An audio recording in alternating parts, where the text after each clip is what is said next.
الله أكبر كبيرا وسبحان الله بكرة وأصيلا لا إله إلا الله والله أكبر الله أكبر ولله الحمد. Alhamdulillah, alhamdulillahilladzi an'ama 'alaina bin-ni'am wa bi ni'matil iman wal islam walladzi faradal hajj liman istata'a ilaihi sabila wa sanna nabiyyuna sayyiduna Muhammad sallallahu alaihi wasallam udkhiyatan liman yastati' lah ayyamina Aidil Adha kama fa'alahu Nabiyyuna Ibrahim alaihi salam liwaladihi asy-syarif Nabiyyuna Ismail alaihi salam. Asyhadu an la ilaha illallah wahdahu la syarika lah wa asyhadu anna sayyidana Muhammadan abduhu wa rasuluh la nabiyya ba'dah.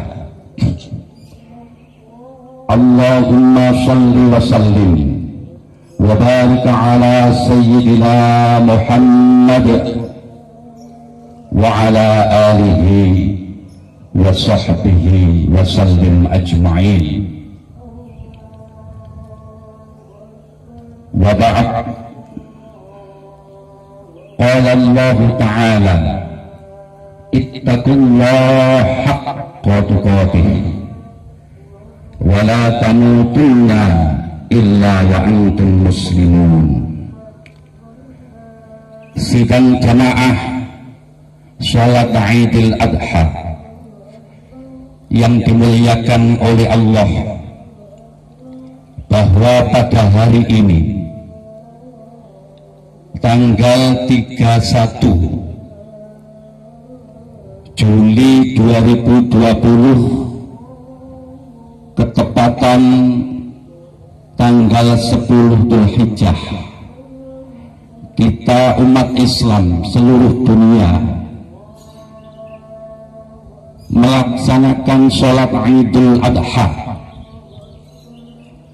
dimanapun tempat mereka berada, meski dalam kondisi dan situasi pandemi. Konon kabar di tanah haram saat ini melaksanakan ibadah haji wal umrah. Ibadah haji yang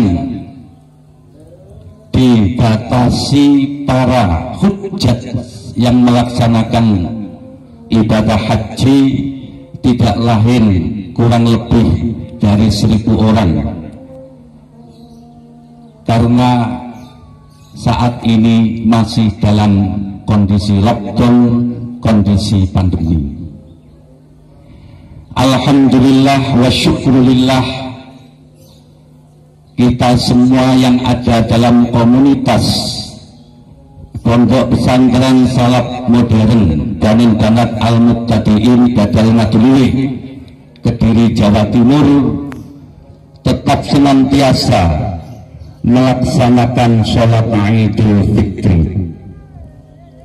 Ini merupakan karunia, rahmat dan fadl dari Allah Subhanahu wa Ta'ala. Sebab yang melaksanakan ini kalau tidak memiliki ketakwaan yang sesungguhnya, tidak akan pernah terjadi. miskin, mereka itu umat muslimin. Dengan takwa itulah sehingga kita bisa melaksanakan sholat Idul Adha. Kata seorang mufassir Al-Syaikh Al-Mustafa Al-Maraghi, dikatakan bahwa takwa itu adalah ada 3 macam. Yang pertama adalah yadkur wala yangsa, orang yang selalu mengingat kepada Allah, berzikir kepada Allah dalam kondisi apapun.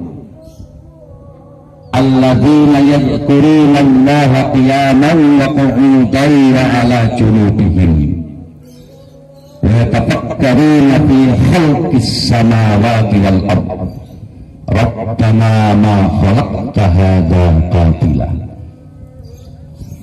Jadi orang-orang yang selalu mengingat kepada Allah Subhanahu wa ta'ala dan tidak pernah lupa kepadanya. Yang kedua, yuti'u wala yangsa, orang yang selalu taat kepada Allah, tidak maksiat kepadanya.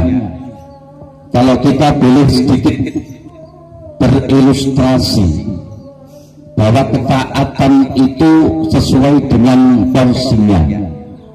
Seorang rakyat taat kepada pemimpinnya, seorang santri taat kepada kiainya, seorang anak taat kepada orang tuanya, seorang murid taat kepada gurunya, seorang siswa taat kepada kepala sekolahnya dan guru-gurunya, dan tidak maksiat. Maksiat itu adalah menentang apa yang diperintahkan oleh para atasannya. Yang ketiga, yashkur wala yakfur, jadi orang yang selalu bersyukur kepada Allah dan tidak kufur kepadanya. Jadi konsep syukur itu sesungguhnya salah satu di antara solusi problematika aktual sosial kemasyarakatan. Jadi orang itu akan memiliki kapasitas kemampuan masing-masing, tapi kalau di luar kemampuan itu tidak perlu sangat amat untuk digapai dan direalisasikan. Ini bentuk solusi dalam pandangan Islam, di antara salah satunya. Imam Al-Ghazali mengatakan at-tasyakkur huwa al-i'tirafu bi ni'matil mun'im ala wajhil khudu'. Syukur itu adalah i'tiraf, mengakui Allah yang memberikan nikmat. I'tirafu bi ni'matil mun'im, dengan pemberian nikmat dari Allah Subhanahu wa ta'ala, ala wajhil khudu', dengan cara khudu', dengan cara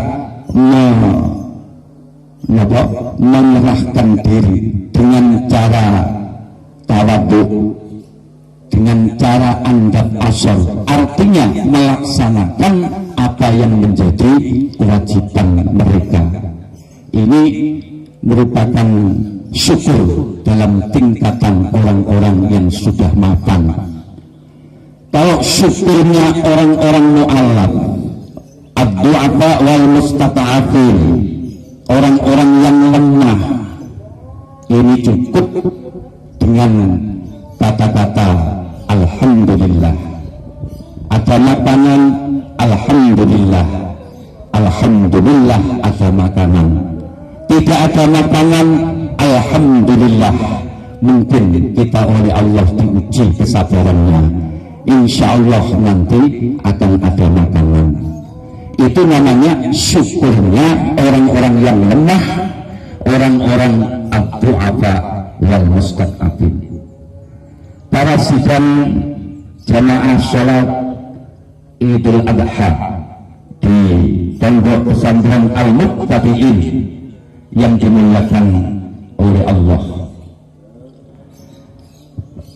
Kalau kita merefleksikan apa yang dikatakan oleh baginda Rasulullah Shallallahu Alaihi Wasallam, bahwa sesungguhnya di Arafah kemarin tanggal 9 Dzulhijjah ini merupakan satu momentum yang sangat luar biasa, di mana orang-orang yang di luar tanah haram ini sama berdatangan di haram untuk menunaikan ibadah haji, meski saat ini adalah dalam kondisi situasi pandemi dan terbatas para hujjaj dan umar yang ada di sana itu sangat amat terbatas. Kalau kita merefleksikan sejenak, sesungguhnya dalam untaian ibadah haji itu mengandung satu makna tauhid yang mendalam.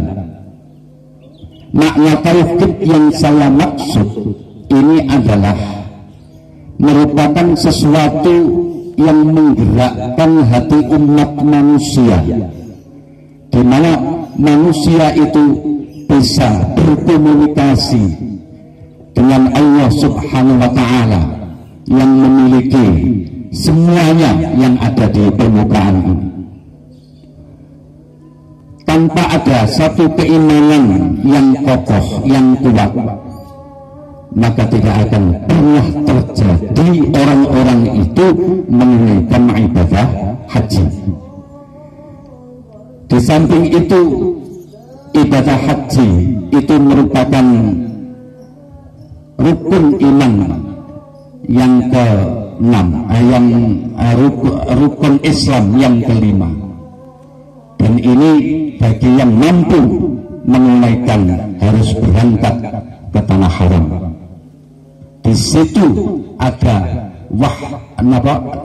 tauhidul wahdah, ada satu ketauhidan yang dijunjung tinggi oleh umat manusia, umat Islam di seluruh dunia. Satu-satunya esensi yang menjadi tujuan adalah ingin taqarrub, mendekatkan diri kepada Allah Subhanahu wa Ta'ala, lepas dari duniawi, lepas dari keluarga, lepas dari saudara, lepas dari harta.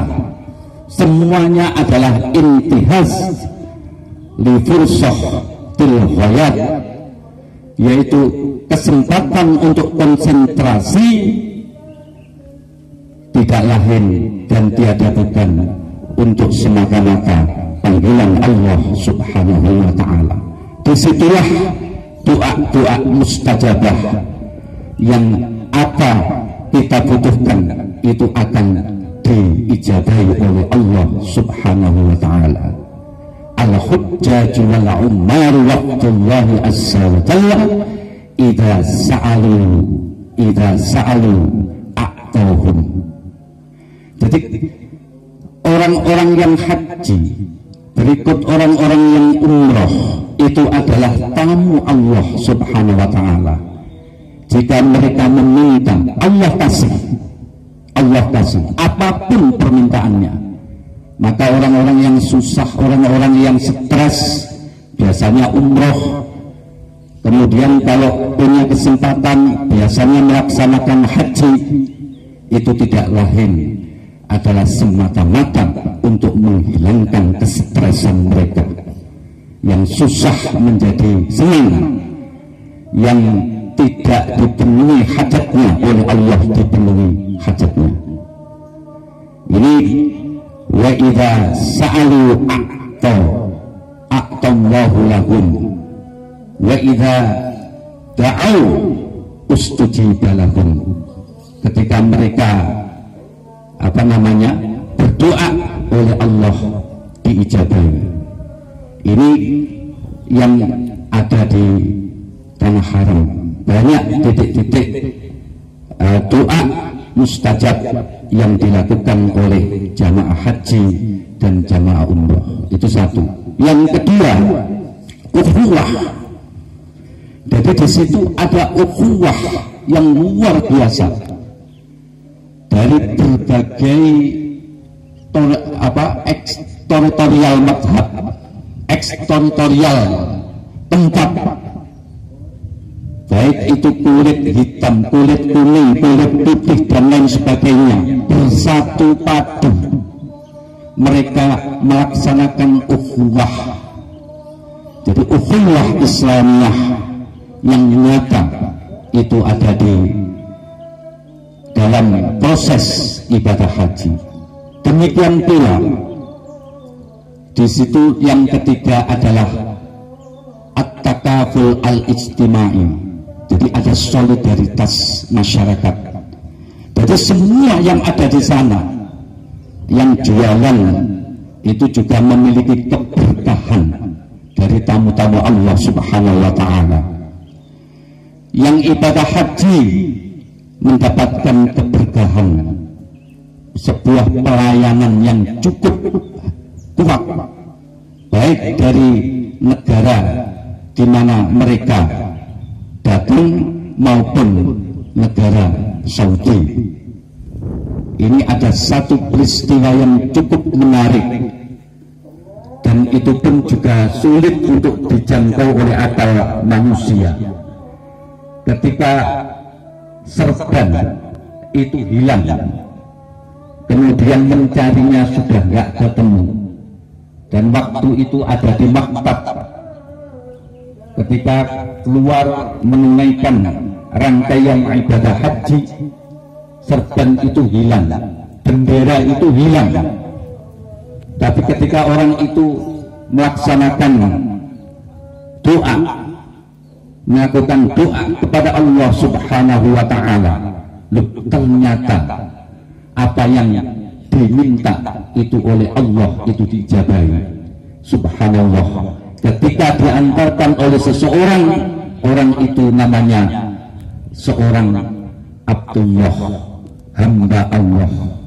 Jadi tidak ada yang kenal, tapi ketika ditanya Abdullah, hamba Allah, itu mungkin Allah langsung menampilkan seorang pesuruh yang digambarkan sebagai bentuk manusia, dan itu langsung terjadi. Ini kalau memang memiliki solidaritas, jadi mendoakan untuk dirinya, mendoakan untuk teman-temannya yang belum haji supaya menunaikan ibadah haji. Kemudian yang keempat adalah itqun minan nar. Itqun minan nar. Jadi waktu wukuf di Arafah, ya, waktu wukuf di Arafah itu Allah bebaskan umat manusia dari api neraka. Termasuk diantaranya adalah orang-orang yang tidak wukuf. Jadi waktu tanggal 9 Arafah ini Allah bebaskan dari api neraka. Ini ada sebuah tulisan yang cukup menarik dari sebuah kitab Lataiful Isyarah.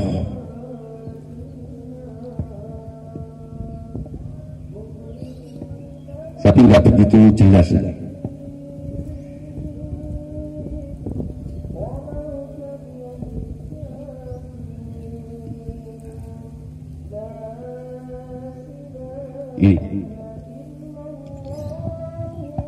Hal huya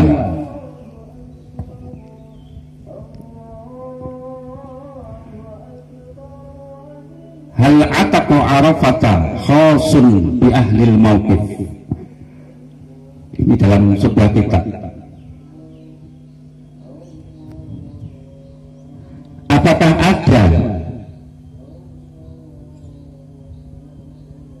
Apakah Allah memerdekakan atau membebaskan pada hari Yaumi Arafah tertentu, membebaskan api neraka itu tertentu pada orang-orang yang wukuf? Dijawab oleh Rasulullah, min yaumin aksar min ayyatikallahu fihi abdan minan nar min yaumi Arafah. Jadi tidak ada suatu hari yang lebih banyak daripada Allah memerdekakan hambanya itu pada hari Arafah. Kemudian seorang Hafidz Ibnu Rajab rahimahullah itu juga menyampaikan masih dalam kitab itu, yaumul Arafah huwa yaumul idki minan nar. Jadi pada hari Arafah itu adalah suatu hari yang bisa memerdekakan memerdekakan dari api neraka. Fayatikullahu fihi minan nar man waqafa bi Arafata wa man lam ya'tif fiha min ahlil amsar minal muslimin. Dan orang yang tidak wukuf dari berbagai kota atau daerah dari umat Islam. Jadi yang dimerdekakan tidak hanya yang wukuf di Arafah, tapi juga orang-orang yang di luar. Orang yang wukuf di Arafah itu juga dibebaskan oleh Allah dari api neraka. Fadzalika syaral yaum alladhi yalihi aidan li jami'il muslimin fi jami'i amsarihim min man syahida al-mausim minhum wa man lam yashudhu. Jadi intinya semua oleh Allah dibebaskan dari neraka, lebih-lebih yang berpuasa pada hari Arafah. Itu yang kaitannya dengan ibadah al-hajj wal umrah yang pertama. Yang kedua, kita disunahkan oleh Allah